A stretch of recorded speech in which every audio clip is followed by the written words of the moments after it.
In 2018, I had $42.73 in my checking account, $19,000 in credit card debt, and a car I couldn't afford.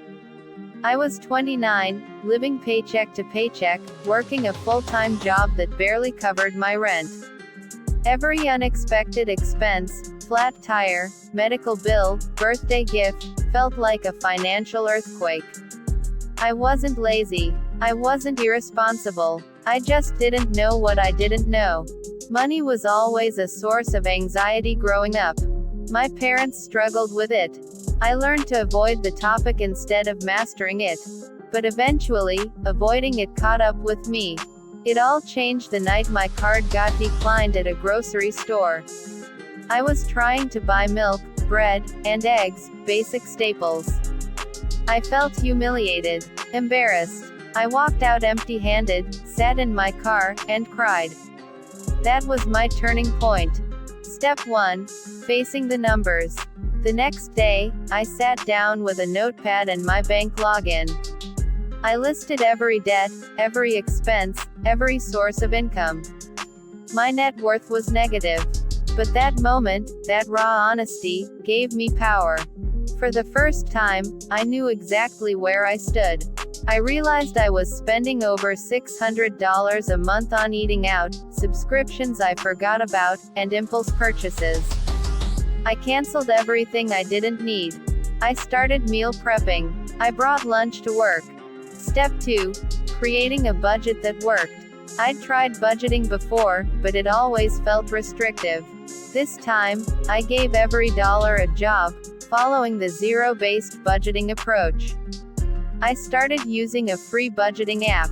My rule was simple: if it's not in the budget, I don't buy it. That first month, I saved $312. It was the first time in years I didn't end the month with overdraft fees. Step 3. Tackling debt like a warrior. I listed my debts smallest to largest, the debt snowball method. I paid minimums on everything except the smallest, which I attacked with every extra dollar. I sold stuff I didn't need: electronics, clothes, furniture. I picked up side gigs, delivering groceries and freelancing online. 3 months later, my first credit card was paid off. That momentum felt like fuel. By month 6, I had paid off $5,000 in debt. Step 4. Building an emergency fund. As my debt shrank, I realized I needed a buffer to avoid falling back. I saved $1,000 for emergencies. That fund saved me when my car battery died. I didn't need a credit card. I paid cash, and it felt empowering. Then I set a goal: 3 months of living expenses. It took a year, but I built it. And when the pandemic hit in 2020, I didn't panic, I had peace. Step 5. Investing in my future. With no consumer debt and a fully funded emergency fund, I started learning about investing. I opened a Roth IRA.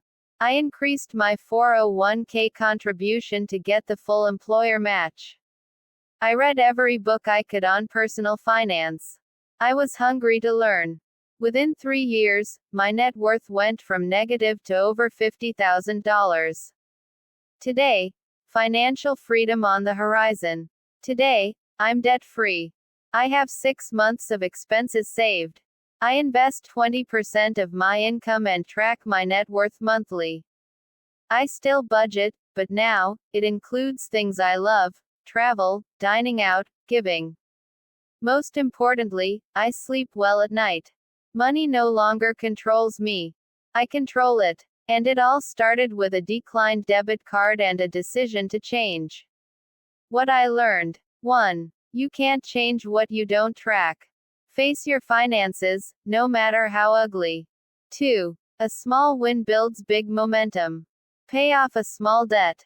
Save $100. That spark matters. 3. Consistency beats intensity. You don't need to be perfect, just persistent. 4. Your past doesn't define you. You can rewrite your financial story starting today. Final thought. If you're struggling with money, you're not alone. I've been there. But I'm proof that change is possible. You don't need to make six figures to build wealth. You just need a plan, a mindset shift, and the courage to begin. Where you are today doesn't determine where you'll be tomorrow. Start small. Start now. Your future self is waiting.